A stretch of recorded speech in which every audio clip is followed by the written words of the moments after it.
Bon, on va passer à la recette. Donc pour la recette, je prends des œufs. Alors, je mets 10 œufs. 10 œufs pour 1 litre. 1 litre de lait entier que j'ai fait réchauffer. C'est en train de chauffer là. Après je vais mettre 200 g de sucre.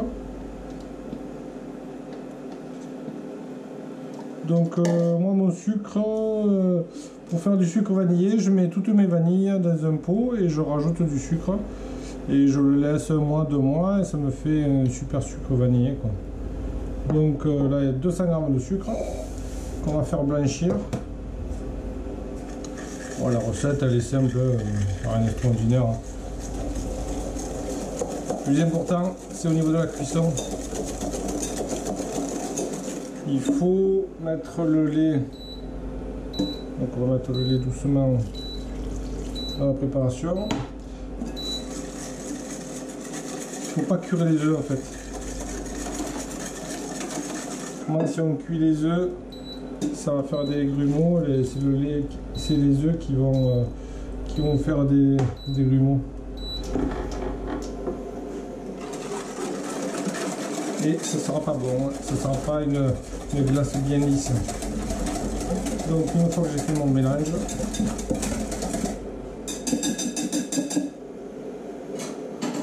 on le verse. Et là, on monte en température doucement, petit à petit, jusqu'à atteindre la température de 84-85 degrés pour pasteuriser en fait.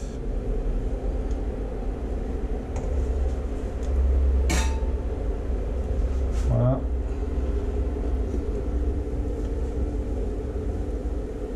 Et on fait des huîtres, on appelle ça cuire à la nappe, c'est-à-dire ça sera prêt quand vous verrez que la crème elle aura durci.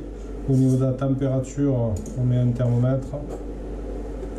On aura atteint les 80 degrés, on commencera à faire attention et à 84, 85 on arrêtera. Et la cuisson sera prête quand on fait un trait et que ça tient en fait. Que la démarcation tient bien. Donc c'est parti, on va y aller doucement.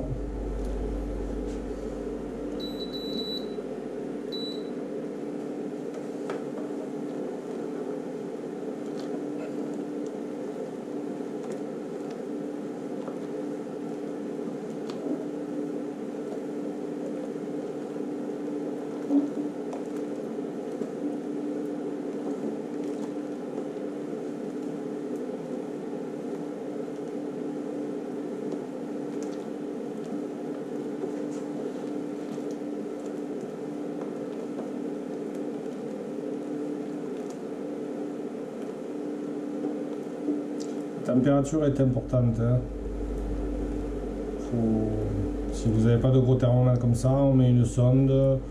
Il y a différents autres systèmes, quoi.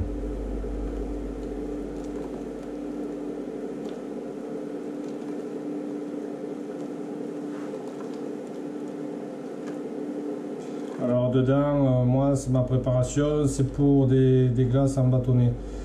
Si vous voulez faire des bacs de glace de 1 litre, tout ça, pour que ça soit plus souple, moi je mets de la caroube. C'est une farine de caroube, c'est une farine naturelle. Et ça permet d'avoir une onctuosité, quoi. Elle est beaucoup plus souple la glace. Quand vous la sortez du congélateur, pour faire des boules, c'est plus simple. Mais là, j'en mets pas parce que c'est juste pour les esquimaux.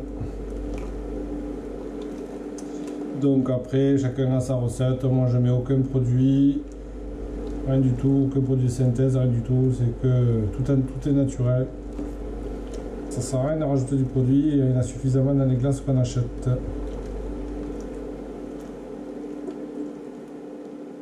Voilà, ça monte doucement.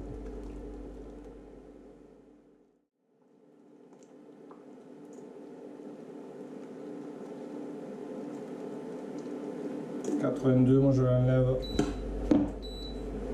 Après c'est toujours tendance à cuire encore un petit peu. Voilà, 82, 83. J'ai nettoyé mon bol où tout à l'heure j'ai fait mon mélange, c'est important. Parce qu'en fait quand j'ai fait mon mélange, les œufs ils étaient crus. Donc si on remet la crème qui était pasteurisée, on la remet dedans et on risque de la polluer. Donc important de changer de contenant. Voilà, 83. 83, 84. Donc voilà. Et on le remet.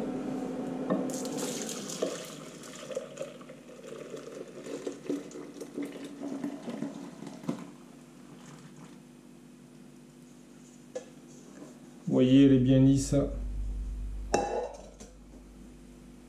Là, quand on fait un trait, ça garde bien.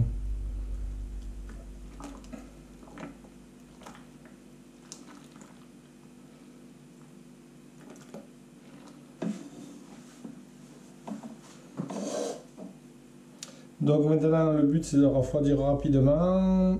Je la laisse un peu dehors et après je le mets au frigo.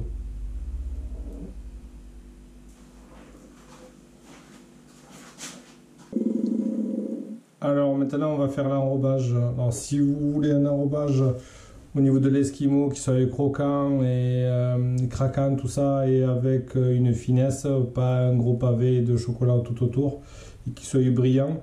Alors moi ce que je fais c'est que je prends du chocolat noir. Alors le chocolat noir j'en ai mis 500 grammes. J'ai mis 250 grammes de beurre de cacao. Voilà, beurre de cacao et 250 g de l'huile de pépins de raisin. Alors l'huile de pépins de raisin c'est une huile neutre, c'est l'idéal, autrement on risque de donner un goût à l'enrobage. Et dedans je mets moi, après c'est les goûts de chacun, moi c'est des amandes qui sont en grains comme ça que j'ai fait torréfier. Parce que normalement les amandes sont comme ça. Elles sont bien claires, donc je les ai fait torréfier au niveau du goût. Alors en premier je vais faire, il n'y a pas d'ordre en fait. Moi je mets le beurre de cacao, c'est le plus rapide à fondre. Après j'attends un petit peu et je mets mon chocolat. Et quand c'est bien fondu, je mettrai mon huile en dernier.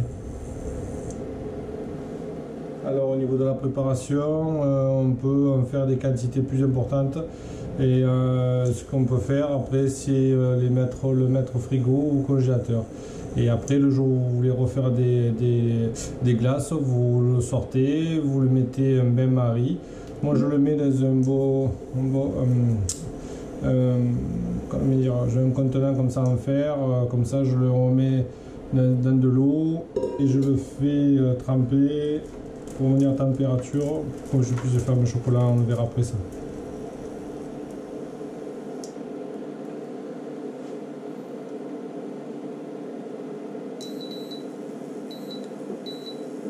Bon voilà, c'est rapide, ça commence à fondre. Je mets mon chocolat.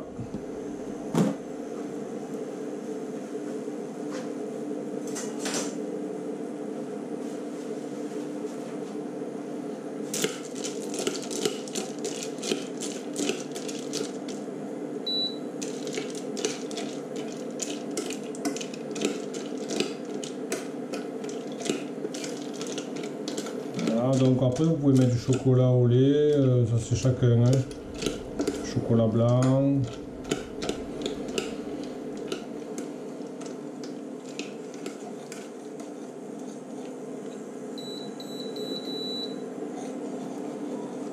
Donc le chocolat il a fondu, mon beurre de cacao pareil, je rajoute mon huile de pépins de raisin à la préparation. J'arrête, c'est terminé.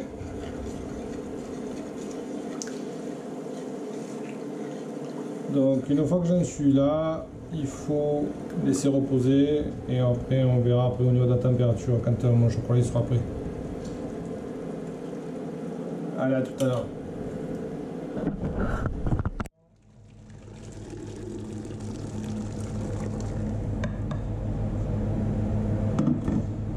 Et c'est parti.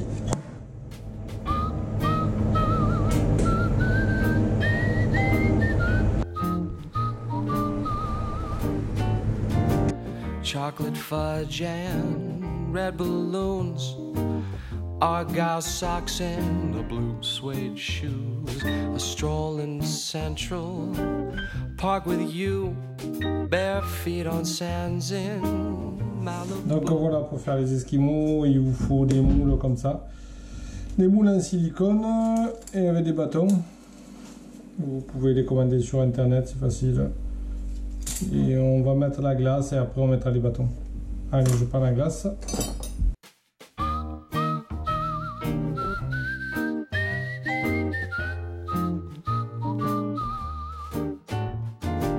Chocolate fudge and red balloons, Argyle socks and the blue suede shoes, a stroll in Central Park with you, bare feet on sands in Malibu, drinks at 2 in the afternoon. I'm in just that kind of a...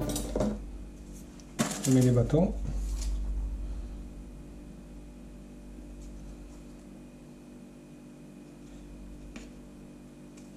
Et après, on les met au congélateur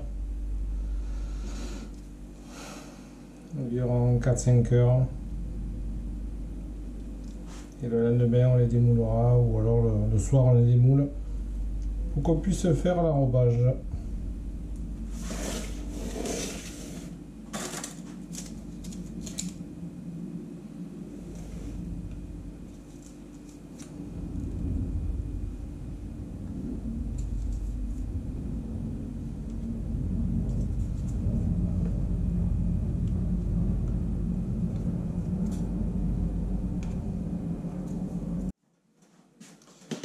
Donc voilà, je sors les glaces, elles sont prêtes, je vais les démouler, ça se lève facilement, regardez. Une fois démoulées, je vais les mettre sur une plaque pour les remettre après au congélateur pour pouvoir faire le glaçage que je ferai après. Alors pour la glace, moi j'utilise une turbine à glace, mais on peut utiliser d'autres turbines à glace un peu plus petites. Chacun a sa avec ses machines différentes, quoi.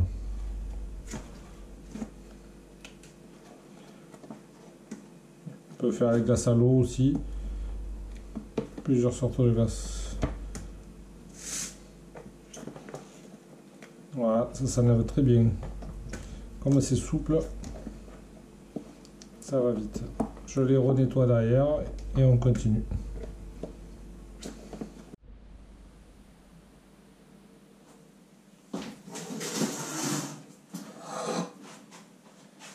Voilà, maintenant on va passer au glaçage. Donc pour le glaçage, j'ai fait fondre mon chocolat, mon beurre de cacao et l'huile de pépins de raisin. Donc lors de la fonte du chocolat, le chocolat est monté à 39, tout comme ça. Donc je l'ai mis dans de l'eau froide pour réduire la température. Là il est aux environs de 30 degrés, 29-30 degrés.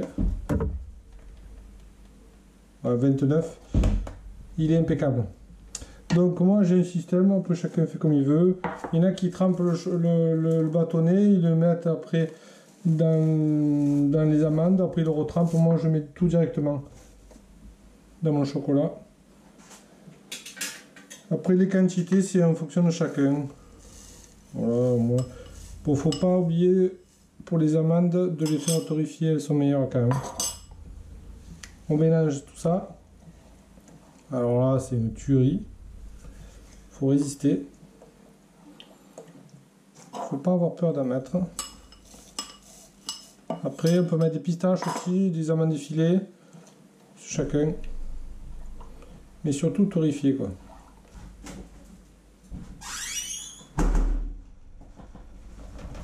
Voilà, faut aller vite, les glaces sortent du congélateur.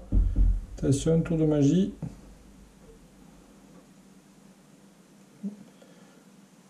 Je le fais en 2 fois. Hop, on laisse égoutter. Et regardez.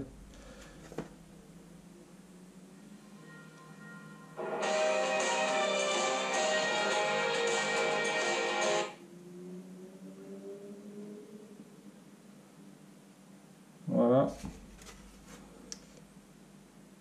Il est important que les glaces on les sorte du congélateur pour que ça soit bien froid, quoi. Faut pas les laisser trop haut. Parce qu'après ça se réchauffe et le chocolat il colle pas bien. Donc important, bâtonnet très froid. On y trempe 2-3 fois dedans. Je relève parce qu'en fait le chocolat c'est quand même fluide. Donc pour que ça fasse bien, je les relève. Voilà, il y a plusieurs recettes sur internet, mais cette recette elle est bien parce qu'elle permet d'avoir vraiment une croûte au niveau du chocolat, ça va être craquant et c'est pas épais, c'est très fin. Comme en fait ce qu'on achète dans le commerce. Parce que si c'est pour prendre que du chocolat et faire un enrobage qu'avec du chocolat, je vois pas l'intérêt, quoi. Pour avoir un gros bloc, ce sera pas bon.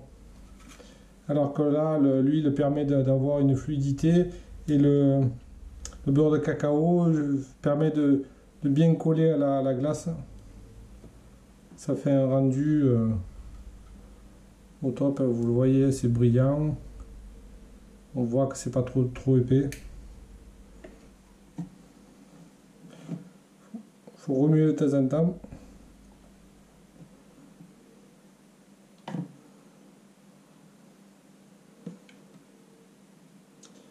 Alors là, c'est obligé d'aimer, c'est pas possible de faire autre. Donc là, une fois que j'ai fini, en fait j'en ai plein d'autres. Je les remets au congélateur 5 minutes. Regardez le rendu. C'est top, hein, c'est vraiment... Ça a déjà figé, quoi. Là, c'est déjà dur. Regardez la croûte. Elle est fine. Et ça colle bien à la glace. Elle est craquante. Et c'est une tuerie. Allez, on va tout ranger. On va mettre dans des petits sacs en plastique. Pardon, en papier. Je prends pas de plastique, je prends en papier. Petits sacs en papier. Pour les mettre au congélateur.